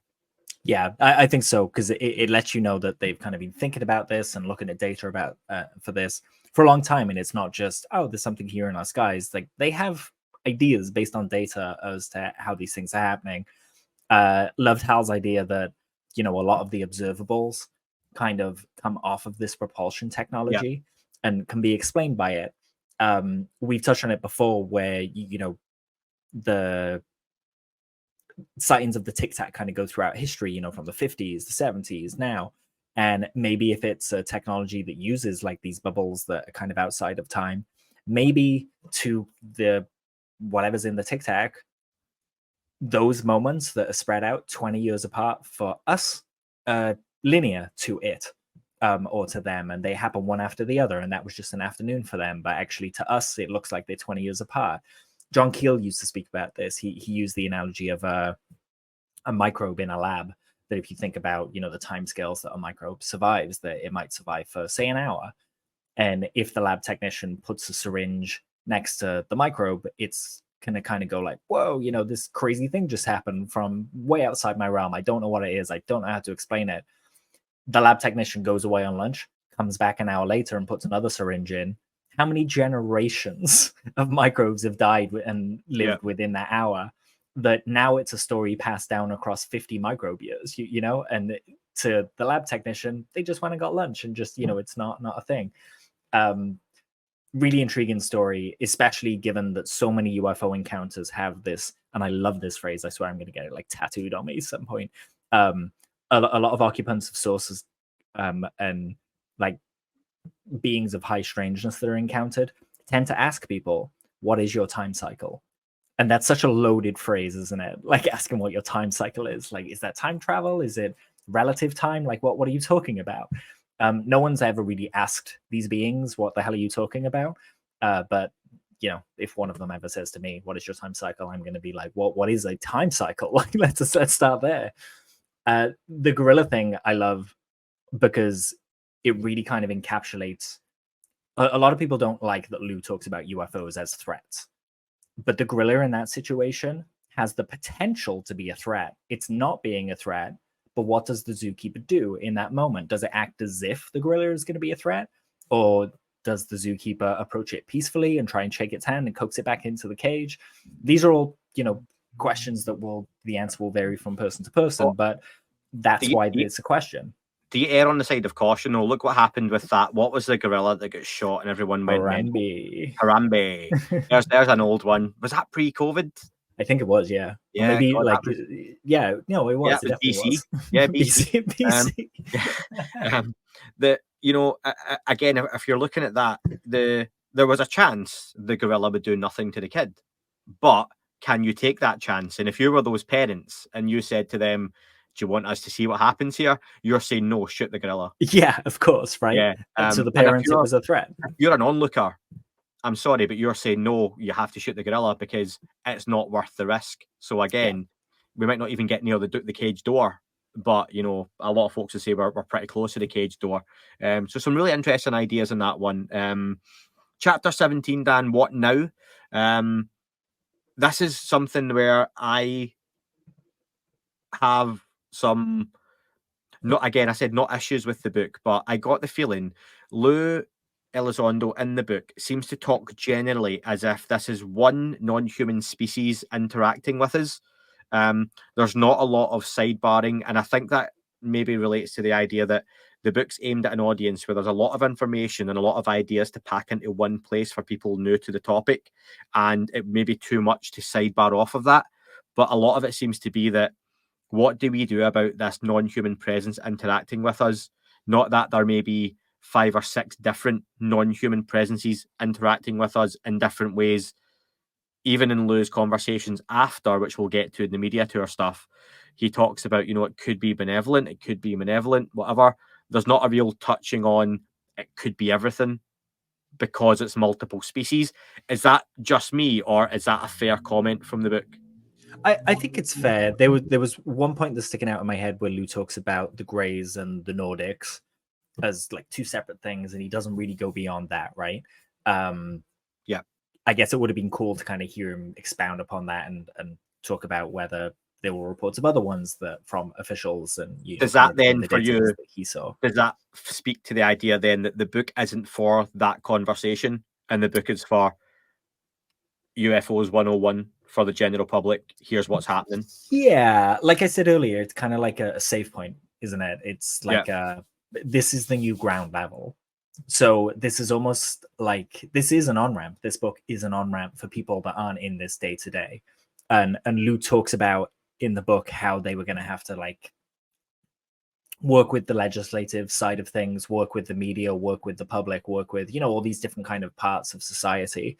And I would say that Imminent is a book for a lot of those parts, but mainly it's so that more people in the public can find this an accessible conversation, because there is so much to read and so much to wade through versus, hey, here's the 350, 400 page book, read this and you'll be good to go. You'll kind of be in the place that everyone else is right now, kind of casually having this conversation and really starting it. But yeah, this I'd love to see like an Imminent 2.0 or something like that, that kind of got more into those details and into the nitty gritty. Like I really like the whole section where he speaks about how human history, we've kind of gone from, you know, fire down to splitting the atom, and there's that little cool chart there as well where you can see like the more precise we're getting, the more power we're getting out of things as well. And he touches on quantum stuffs, but he doesn't really link those things together in the way that I guess would be in a book 2, where it would be kind of like, okay, we've kind of got the cliff notes now, let's really get into the harder stuff now and talk about quantum stuff and superpositions. But then is that potentially not Luis Elizondo's conversation to have, because this book is his story and all that information is already out there? So you can go watch documentaries on Colares, you can go watch multiple lectures or read books or listen to podcasts or read articles on Nordics and Greys and different species. This book isn't about that, and it's more of a structure of what Lou's been through, what his story is, and what he feels needs to go out there. And maybe there isn't a book 2 for Lou to write because the information isn't either of interest to him and what he's trying to achieve, and it would just be his speculation, and that's maybe he's trying to keep this book less speculative and it's what he knows and what he's heard. Yeah, I would think that's fair to say. You know, I'm sure if I was to speak to him, I could bring those things up and have a chat, and he'd probably refer me, oh, you want to talk about the quantum stuff? Hal Putov's over there. You know, he's the guy to go talk to that about. You want to otherwise you're having conversations with him, or he's having them via a proxy, because you're you know, the book's not a VPN. Exactly. Thank you to NordVPN for sponsoring. So I think, Dan, really tellingly, the book at this point speeds up quite a lot. It seems to fly through stuff, because chapters 19, 20, 21 is Lou leaving his role in ATIP, you know, resigning. He resigns because he feels he wants to get this message out to the US people. People deserve to know. Meeting Tom DeLonge, joining To the Stars Academy, and that story. It all starts to come quite thick and fast. Almost feels a bit rushed, and I don't know if that's deliberate, that you've heard Lou's story, the work that's been done with ATIP, that's done now, and here's basically a recap. And I don't know if that's maybe deliberate. There's a lot of stuff that he either can't talk about that's happened in those couple of years, because you are going back 2017 onwards, happens across 6 chapters. Yeah. Whereas the book beforehand, there's been quite a lot packed into. It's not 19 chapters from Lou's birth. You know, there's maybe 5 years, I think, of solid information across 20 odd chapters, and then the last 5 or 6, 7 years is like bang. And maybe that's because all that information's out there already. That story's been well told, or maybe and I think this maybe goes down to, like you say, Luis Elizondo, I don't think is a egotistical person, that a lot of that story isn't his story, so it's not in his book, and he touches on little aspects of the congressional stuff and what he done to help with that. Doesn't go into telling the whole story, because he's like, here are the people involved and this is what they done, go and watch it. He actually says that, go and watch the hearing. There's not 3 chapters on the congressional hearings, because that's not his story. Yeah, this stuff is all a lot more recent, and it's also kind of where, when I'll say this in this part, I know we're going to talk about the media stuff. Yeah. But Lou spends most of the book talking about the subject, not himself, I would say. Yeah. There's a distinct sections where he speaks about himself, but I would say, as much as I love them, he seemed to be at the computer writing to speak about the subject. Mm-hmm. So when that kind of, the idea of maybe the end was a little bit rushed, I think he was kind of done saying what he had to say and kind of going, okay, now it's over to you. You guys have to kind of take the mantle now and get in touch with your representatives. And then he kind of ends with essentially like, a wrap up of the last 5 years. Yeah. And now we're up to speed, he spends more time talking about the subject than himself. I think that would be fair to say. Yeah, I personally never got the feeling that it came across as, and again, referring back to the bulk of the books I read in my youth were wrestlers' autobiographies that can be wildly fantasized and overblown and exaggerated, because that's just wrestling. And people can tell their stories from a very one-sided point of view. Mm-hmm. Oasis is a big topic of conversation right now. I read the original drummer's autobiography back years ago, Tony McCarroll, who did not get on with Noel Gallagher. So it's a very one-sided view of Noel's a dick, here's what happened, but here's my point of view, and not really seeing both. One of my favorite things in the world's Alan Partridge, and in one of those series, Alan writes an autobiography called Bouncing Back, and the joke being he hasn't bounced back, his career's in tatters, and it's actually a journalist puts it to him that he uses the phrase, but I had the last laugh 57 times. So it's very like self-aggrandizing and back-patting and everything. I don't feel that in this book, and I do feel Luis Elizondo, who is a first-time author here, he's incredibly intelligent and everything to do what he's done, but he's putting this out there in his story, and I don't doubt he's had a team that have helped him put that together, but as he's telling his story and what his work in the conversation. So I never got that impression at all. Chapter, a couple of notes though, Dan, on those kind of final chapters before discussion. Chapter 22 addresses the DoD making the waters murky around his role with any government, UAP program, and they've always denied ATIP was a thing and everything else. And I know John Greenwald too, Luis Elizondo gave a shout out to on Joe Rogan recently, even though they've had a bit of a tumultuous relationship at times. I think it's fair to say. Yeah, but I mean, John stellar FOIA, and fair dues to him. No matter what the FOIA says, he'll put it out, and that goes both for and against kind of what we're talking about. So hats off, respect. Which is really interesting, that if people are very, and I like to think I try and stay neutral on all this stuff, right? Even if I might have certain opinions, like there are people who are very pro UFO who follow John Greenwald, and people very anti UFO who follow John Greenwald, and Real Disclosure Progress, or the people involved. However, it's complicated, but it's funny to see both sides fall out with the John Greenwald when he goes one way or the other. I'm not even going to name names, but there were some big names who weren't happy when John Greenwald put the ATIP memo out and started arguing. And I was like, oh my God, this is just like people, man. But yeah, no wonder he just ignores the noise, right? Like, I get it. Yeah. No one's perfect. But listen, chapter 22 talks about attempting to trash his name. He talks about unidentified starting, and this is my point, that in one chapter he talks about loads of stuff and it's crammed in there. It's like, I just need to get this stuff in. The DoD making the waters murky. Unidentified starting. It's just been the 5-year anniversary of unidentified starting in the UK. Just a couple of days ago, Dan, I think, as we record this, maybe even yesterday. Talks about To the Stars Academy hemorrhaging cash. I thought TTSA may have been a bigger part of the book, but maybe there just wasn't a story to tell. Maybe it would have been a bit, not damaging to some folks, but maybe there were some, maybe it wasn't, he didn't want to go into like a gossip or a trash book where he starts, oh, Tom DeLonge made this mistake and these guys made these mistakes and everything else. It's just, it was a business thing that's not about this. Let's talk about the good stuff. He mentions that even though they were paying him a salary when he left, they had to cut his salary, albeit temporarily, and I'm putting temporarily in quotes.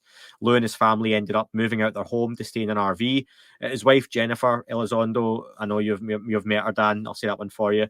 And I've emailed when I stayed, in fact. Take another drink, everyone. When you stayed, yeah, you're starting to sober up, folks. Take a drink. When they basically, and she says, she's very honest, they had a nice life. Lou was a GS-15, a very decent pay. And that's what makes, I don't think, and I could be wrong, I don't think someone like Lou Elizondo leaves a well-paid job, a comfortable job, an organization you can work your way up in, you know, and do very, very well for yourself for life, to get involved in the UFO grift and write his book 7 years later in the hope that in those 7 years there's enough of a conversation for the book to sell. That's, if he did, Lou Elizondo is really stupid, because that would be a wild thing to leave that salary banking on a UFO book in 7 years' time. I don't think that happened. That's precisely why the PSYOP stuff doesn't work for me, because many of the decisions that people would have had to have made along the way would be the dumbest thing you could do for a PSYOP completely. Or so I don't buy it. Or if you're Chris Mellon, whose family are his grandparents were some of the founding people of the United States, I believe. His family are billionaires. He's not doing this for the money, you know. No. So I just can't see that, folks. And if I'm wrong, I'm wrong. But yeah, but they had to move out. You know, Lou is a husband, a father, and they had to move out their really nice home and comfortable lifestyle into an RV for a while. Which for Jennifer, she talks about having to get jobs. We'll come to that in the media stuff. That she didn't previously have to work in just to make ends meet. And I've put down here, Dan, I think you have to appreciate that. People don't have to appreciate that, and some won't appreciate that, but I think some of us will. That, you know, he was trying to do what he feels is the right thing to get this conversation out, to bring it forward. I don't think without Lou Elizondo doing that, the conversation's anywhere near where it is now. I agree. Could be in a different place. I'm not saying it would have stalled or wouldn't be better or would be worse, but I don't think, you know, you could have asked for much more than what we've had, to be honest, given what he's done. So just my opinion, though. I totally agree. And it's been really interesting seeing him come back on the scene. And I guess we'll talk about this in part 2 when we cover the media stuff. But yeah, it's been interesting having him back. But one of the main things for me that came from this book was that I remember putting it down and kind of going, okay, so Lukatsky, Stratton, and Putov should be on the stand taking an oath then, right? Like they should be the guys testifying, because a lot of this stuff seems to start with them or to come from them, and it seems like it's come from experience on their part and things like that. So I would love to see these 3 people specifically kind of thrust into the limelight, testifying and sharing what they know. Yeah, definitely. Book starts to wrap up. Chapter 3, the war plan, talks about working with the UAP task force as a consultant. Ties in with working on the legislative process that's happened in the background over the years. Mentions your Gillibrands, Burchetts, etc. all get a shout out for the work they've done. He talks about presidents who were briefed. I wonder, Dan, and I've got down here to ask you this question. Any reason why, when mentioning presidents who were briefed in some respect, why Obama wouldn't have been? Given he had 8 years in office, his name is left out.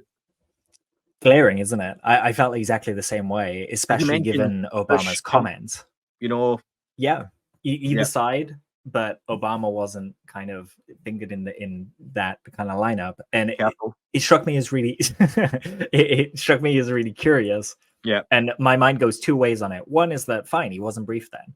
Yeah, but it also goes the way of maybe he got quite a robust briefing based on what he said on James Corden's show about that, you know, UAPs being real. And but then, for transparency, which Lou Elizondo himself mentions many times, why not mention Obama was briefed in?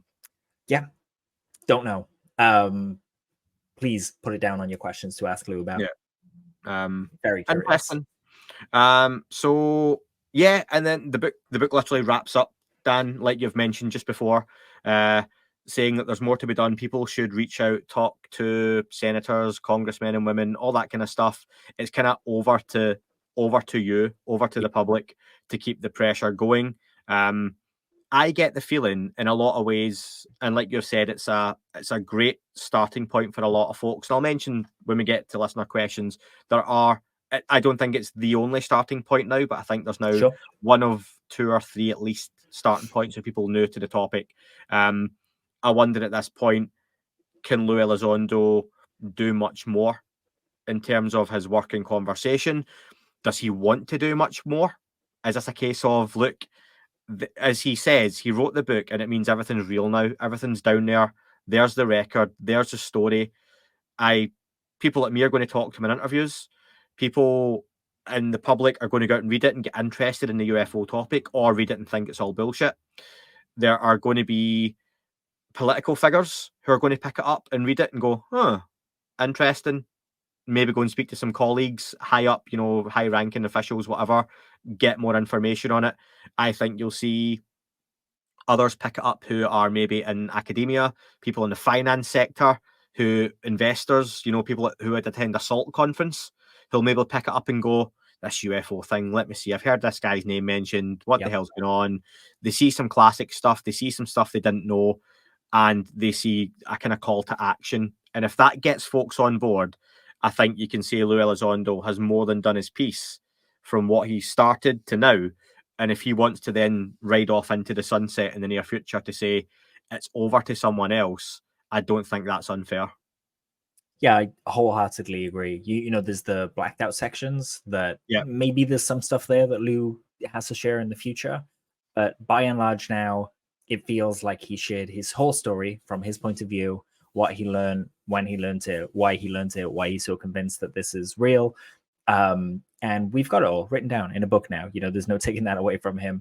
And I would, to touch on your point about starting points, I would say like this paired with The Phenomena from James Fox would be just such a good one too. And then I'd also throw in Unidentified, just so you can see like all the military kind of witnesses testifying. What else would you pop in there? The aerial documentary as well.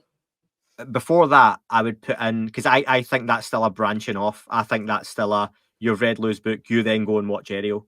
So the reason that I pour it in is because it's mentioned in The Phenomena, and it's one of the standout moments of the movie. So I feel like people will see that and then kind of go, I want more on that. But I mean, that's still a sidebar for me then of you would watch The Phenomena first, you wouldn't go to Aerial first. Oh, yes, sure. Like I agree. Yeah. So for me, I and other people mentioned this as well, that I would put In Plain Sight in there from Ross Coulthart. Oh, yeah, definitely. A lot of this story, but from the other side, where you have an investigative journalist who has looked into it.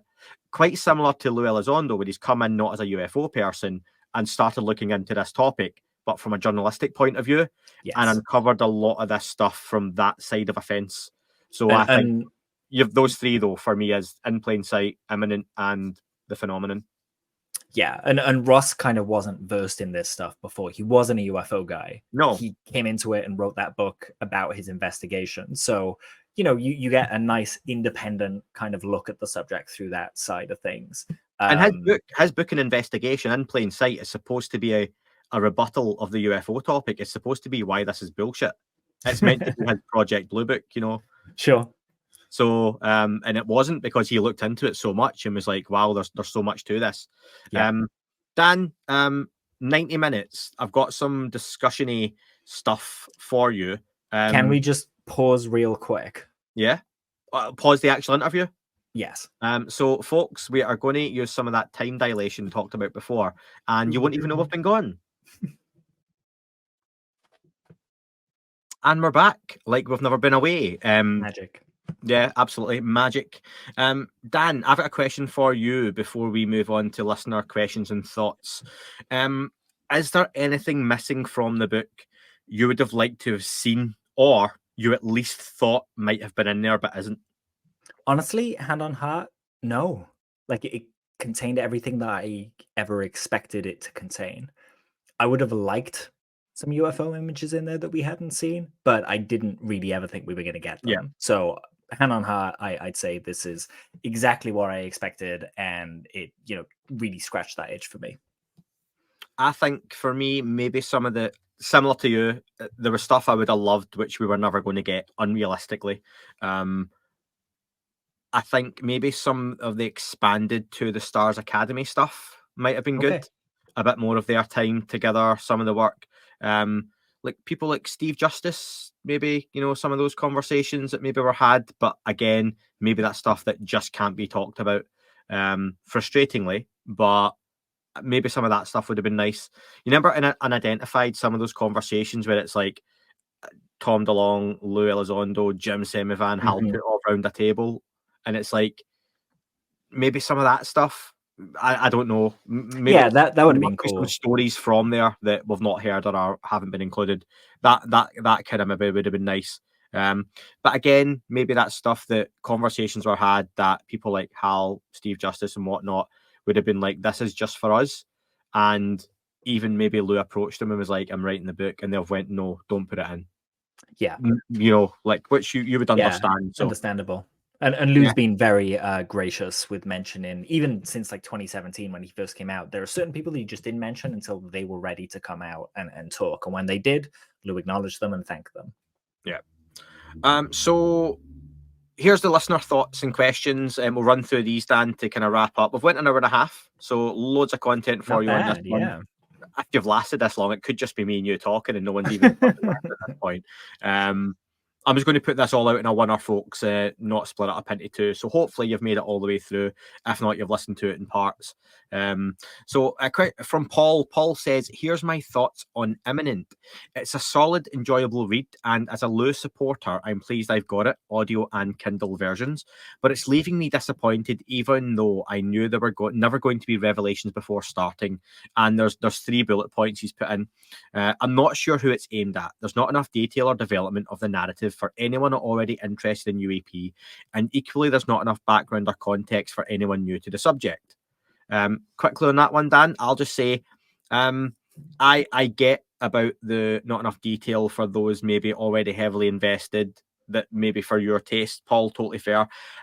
I don't think, though, about the enough background or context for anyone new to the subject, because I think if you're aiming this at folks 18 to 30, 18 to 35 with an interest in the UFO topic, there's enough there for them to go and follow up on it. Because I think, again, we've talked about this at length, Paul, and I don't know what age you are, Paul, but I'm 38, and I can see people far younger than me now, and even older, who are now struggling to watch anything that's longer than 30 seconds, 2 minutes. Yeah. People are going to like TV shows that are, you know, short little YouTube shorts clips. This is why they're so popular. They're looking for bite-sized information. And I wonder if something was more drawn out and bigger and more crammed with detail. Yeah, there's an audience for that. But let's be fair, for a general populace, there's a bigger audience for shorter, smaller clips. Yeah, I would agree with that. Like I said earlier, it's a really great on ramp, and there was a phrase that comes to mind listening to Paul's comment where Lou, I can't remember, maybe it was when he was talking to you actually, that he said, you know, you can take a horse to water, but you can't make him drink. You can give the horse some water, but don't give them too much because you'll drown the horse. And I think that's kind of relevant to having too much detail. You know, the remote viewing stuff is almost drowning the horse there, but it just stays just about on the right side of the line. And I'd say the whole book does. There's a danger of going too far, you know. Does that remind you of when at Lou's house you fed his water, his horse some I, water? And I don't think I've ever been to Lou's house, you know. Okay, so Paul adds, second bullet point, Dan. It's an impossibility for Lou to add to this story. I believe he has seen and knows so much more, but as a true patriot, he has said that he would never break his NDAs and give away American secrets, which I respect. So here we have a conundrum. Lou has the biggest story in the world to tell, but he can't and won't tell it. So why write a book? With this being the case, I fear it plays into the hands of those who call him a grifter, in it for the fame and money. Although brackets, everyone deserves the right to earn a living, by the way, and cloud his long-term credibility. Without breaking his NDAs and principles, Lou is less and less relevant to the future narrative, future whistleblowers, or how the story continues. As an opinion, I don't think that's totally unfair. I think the thing about why write a book is, one, I don't think it's unfair that Lou does make money back for telling his story and putting the work in that he has. No one has to buy the book, folks. So that's always a thing. No one has to listen to the audiobook. You can do it via free trials and stuff anyway, or as part of your Spotify premium. Spotify, yeah. So, yeah, like with any of this stuff, no one's making you go and buy or read Lou's book. But I get that's not Paul's point. That's just for the wider audience. But I get that the reason for writing the book from Lou's point of view is that it's there now. It's almost real. It's on record. It's not 1,000 podcast interview clips all rolled into one, which I imagine you could have got a good chunk of this book if you'd done that. But again, here it all is. Here's Lou's words. Here's Lou's story. Here's what he can say right now. And I do agree with that last point. And we sort of touched on it, Dan, didn't we? That I suppose Lou is less and less relevant to the future narrative. But I think we've said that Louis summed up his story and his contribution in that book now. He's told that story. And I wonder, after this round of media interviews and whatnot, does Lou maybe fade into the background a bit more to say that's my part done? Yeah, it's a really relevant question, and I think it's possible that he will. That he'll be there as kind of almost a lighthouse to people that are interested in the subject, but at the same time, he's going to be championing the whistleblowers that are coming forward, the people that are going to go and testify and stuff like that. Lou's not one to say, I am, and I'm where the buck stops for this. It's very clear that he wants the conversation to happen in US government. And if that happens, it's going to move away from him naturally. So I think he'd be fine with that. The point that was made there about revealing all, but also having an oath to, protect the secret is a really interesting one. And I think it's one that doesn't get considered enough, especially when we're talking about, catastrophic disclosure and non-catastrophic disclosure and so on and so forth. All the people we're hearing from at the moment, all of them swore an oath to protect the United States of America and its people. They are not, necessarily going to put everything on the table and tell everyone everything. Their oath means that they'll tell us enough that we can understand that we're not alone, but that they want their country of birth, their country of, that they recognize they're a citizen of and they swore to protect, that they want that country to have the advantage based on this technology. And I think that's what kind of is being identified as this kind of tug of war between the two sides. But I also think it's really understandable if you just understand that these are military men who made an oath, took an oath and swore to protect those people in the country. You look at any country around the world, it's by and large going to be the same thing with the militaries. And we've got to kind of remember that our disclosure isn't necessarily what they mean by disclosure. It's that wishy-washy question again, right? Like, what is disclosure to you? It's going to mean something different to each of us, and it's going to mean something different to someone that took an oath to protect the United States of America. See, for me, I think more and more, Dan, and especially the last year since Grush, that idea that one person in a position like that can come out and say something that is going to blow the lid off of this, I don't think applies anymore. Because if Luis Elizondo comes out and says, okay, folks, I'm going to blow all my NDAs and stuff, what can he actually say of relevance to the UFO topic that... bear in mind, NDAs and stuff are going to also include, US nuclear secrets, and we filmed a UAP while we were surveilling Moscow and blah blah blah. That kind of stuff can't be talked about. So what can Luis Elizondo actually say other than, okay, folks, I'm sitting here live on the news, and we have alien biologics recovered from a crash in 1997 that no one knows about, and the remains, last I heard, were stored at Wright Patterson Airfield Base. What does that do? That's just a guy. Regardless, most of the public will sit and watch that and say, no one's going to go and get it. No, so what does that matter that a person, whoever it is, comes out and says that, unless it's a president or a secretary of defense? It would have to be that level to say that kind of statement. So for me, what you would need Luis Elizondo to do is literally bring one of those really high def videos out and go on an iPad on Joe Rogan, here's this video, I'm going to show you this now live on air, and I will be going to jail once you've watched it because I shouldn't have shown you this.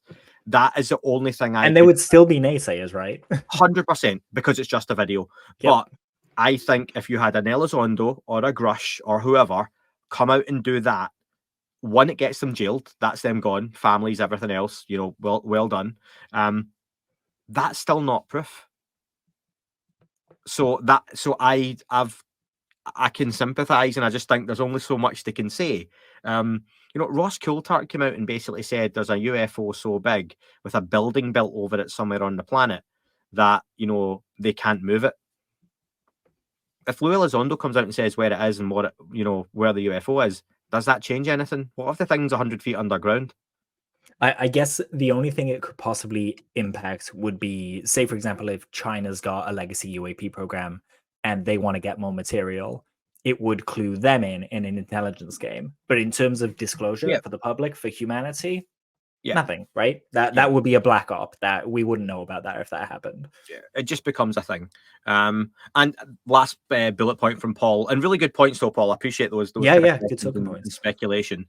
He just says, in terms of a book that tells the UAP story, for Paul, it's way behind Ross Coulthart in plain sight. And a few people got in touch with me saying similar, but I've got conversely the opposite with Imminent, and I think that's mine and Dan's point, that those two books, along with the Phenomenon documentary, the three absolute must-have go-to starting points for this. And it's kind of like disclosure itself, right? Like, if a president came out and said it, a lot of people wouldn't believe them. They'd have to hear from the scientists and all the other people involved. So you kind of need multiple puzzle pieces to kind of make this as impactful and as believable as it should be. No one's just going to believe one single person telling them that it's real. No, definitely not. Pauline, from Paul to Pauline. Is it weekend, Paul? Yeah, Paul's just trying to get more questions in now. Pauline, so thanks for getting in touch. Pauline says, I received my copy of the book late last night. I pre-ordered a hard copy from Amazon. I'm in the States. I'm not far into the book. Chapter 2 so far. I can say it's an entertaining read. My biggest gripe is all the blocked out paragraphs and names in the book. Is it censored on purpose by the government, or is it done purposely to give that impression of importance and sensationalism by the author? If the information omitted and blocked out was classified, it loses credibility, which is sad because I believe in the phenomenon. I would like to have all the intended information. Maybe some of the copies are blocked out without the author's knowledge. I haven't heard anyone else complaining about it so far. Pauline, if you've got this far, you've probably heard us. One, thank you for the question, but talk about that Luis Elizondo wanted to put information in there that he legally isn't allowed to, and through that DOPSR review, they have said, no, you can't put this in for national security reasons. It doesn't mean the information was the proof of UFOs, but there are just various names, places, details that aren't allowed to be talked about in the public domain, and it was done deliberately just so Lou was trying to be transparent, is his point, and he said this in interviews, hasn't he, Dan? And he didn't want to omit that information himself, but he's tried to put in what he can, and those are just certain aspects that the people doing the review have said, no, we can't do that. That's it. Dan, your microphone came out by any chance? I was on mute. It's been a while since I did that. Hey. It's been a while. I like that Lou kept those sections in the book and explained them. They were like footnotes where he kind of said this was talking about that, this was talking about that. And one of the biggest chunks for me was talking about a 3-letter agency's handling of a particular UFO encounter. That was like 1.5 pages, 1 page of just pure redaction that I really want to know what it says. And if you remove that redaction, then my reaction goes away, right? Like my drive to find out what that says goes away. I'm sure people like John Greenwald feel the same. He's probably trying to get in there and figure out whether they could actually redact the whole thing or whether it's just one sentence in that 1 page that they wanted redacted, but they just took the whole thing out. We'll see where that falls. There were a few redactions as well that I thought you could kind of imply with knowledge that, like I mentioned Kit Green earlier, a scientist that worked on the biologics. Might not be Kit Green, but if you read the story online and you kind of, get all these other puzzle pieces from other places, you can kind of 99% sure that some of them fit in the gaps. And I'm fairly sure that one of the redactions in chapter 1 was redacted in one place and not redacted in another place as well. Interesting. Human errors again. So Human errors. Some great names for disclosure aftershaves or scents there. Pure redaction and human errors. Good band names too. Yeah, could be. Joss Ackland's Spunky Backpack. There's a niche. Jay gets in touch and says, I'm going to speak generally and not precisely. We've always wondered why we can't be told shapes of UAP and why the very simple way of tracking them cannot be told or are classified. I think the way of tracking them, multiple sensor systems, but would it be possible the reason this is classified is because it would allow for easy detection of nuclear submarines, defeating their underwater advantage? If someone could easily track UAP, presumably they could by proxy track nuclear submarines. Anyway, just a thought. Felt a little more solidified after the honeypot story. I think the UAP shapes thing for me is largely, I think, down to the fact a lot of these UAP will have been included in these reports. A lot of them will have been human origin, Dan, I think I've said before, and will be Chinese, Russian, North Korean drones, and they don't want, and they'll probably be lumped in with some non-human stuff, which is obviously the interesting thing for us, but they don't want these nations to know that we have got them. Yeah, precisely. Fair? I would Yeah. say, I would say that exact thing. And then when it comes to the tracking systems, I'd say a similar thing. You know, if they tell people how they're tracking these things, then it kind of clues in other nations on how to find them and track them too. And as I said just a little bit ago, the US wants the advantage here. 100%. Like you said, Dan, the cat and mouse thing, isn't it? Yeah. And on to some of the Patreon comments, folks. Apologies if I've not got to everyone's, but yeah, if there are more questions, what I'll do is I'm going to be putting this out today. That doesn't mean anything at all in the scheme of things, because you could be listening to it in 10 years' time. That it's not been out today in 10 years' time. What is your time cycle? Yeah, what is your time cycle? I am going to put it out on the 29th of August for everyone. It'll be out on the 28th immediately for folks on the paid platform, so thank you. If you get in really quickly once you've listened with additional questions, we can put it on the media tour episode talking about Lou on Rogan, Talk is Jericho, News Nation and stuff. But do get in quickly because we're recording that tomorrow night. Just this one's went, as you can see, almost 2 hours. So Stephen Davies, Stephen, you said, although Lou has gone into more detail about remote viewing, implants and naming contractors, it all seems less impactful than Grush somehow. Stephen, I think that's fair, but I think the impact with Grush was because he sat and said it in a political setting, a congressional hearing, live on TV. So a lot, and this is something a few people have mentioned about big news outlets, Dan, not picking up on the book and everything else. I think it was the setting that Grush came out and said what he said. And I imagine if Lou would testify, as he said he will, in upcoming hearings, that would be a big, big thing and would be a really good way to get Lou's message out there publicly. Yeah, Dan? I wholeheartedly agree. You ain't nailed that one. Thanks. Now and again, I get one. Broken clock twice a day and all that. It reminds me when I was at Lou's house and the clock was broken, Dan. You've been to Lou's house? I haven't, no. Did you know that Bryce and Richard Dillon wrote a book too? Co-authored a book, I believe. Co-authored, yeah, together. I need to look that one up after. Very popular book. Next question. Algo says, do you think Lou mentioning all the known UFO incidents such as Socorro, Rendlesham, Roswell does somehow validate and lend more credibility to those cases? Dan, let you go first. Yes, I would say so. There were a few little tidbits hidden in some of those cases that were new to me, that seemed to be... so, for example, Lou spoke with such authority about Roswell and the two crashes and the one ship leaving that I was like, okay, that kind of adds a bit more weight to that for me. So, yeah, in different places and things like the Socorro one, you know, that was undoubted for me anyway, because, you know, it involves a policeman and, you know, it's just all on the up and up. But in particular, the Roswell one really was shored up a bit more for me, hearing Lou talk about it like he did. Yeah, for me, it was nice to see those. And people deep in the UFO lore will look and go, I know these incidents, and they're not even talked about in detail. But so many folks reading this are going to look at that and go, I've never heard of that. Maybe they've heard of Roswell, but Rendlesham, Socorro, less knowledge, no knowledge at all. They'll go and find it out. They'll find more cases. They'll get more bought into the subject, more eyes and ears on the UFO topic. So yeah, I was more than happy to see those mentioned. It was pleasantly surprised, actually. Mark says, what do you think of the numerous errors in the book that have been highlighted by the likes of Mick West and Bernardo Kastrup? I'm no Mick West fan by any means, but he has made some extremely valid points, and I find these errors quite disappointing and damaging to the overall narrative. Lewis openly communicated he is no physicist, but a cursory review by his peers could have prevented him giving more fuel to those who are interested in ridiculing the topic. I'll be honest on this one, Dan. I've not looked at a full list of what Mick West and Bernardo Kastrup have said. I've been far too busy.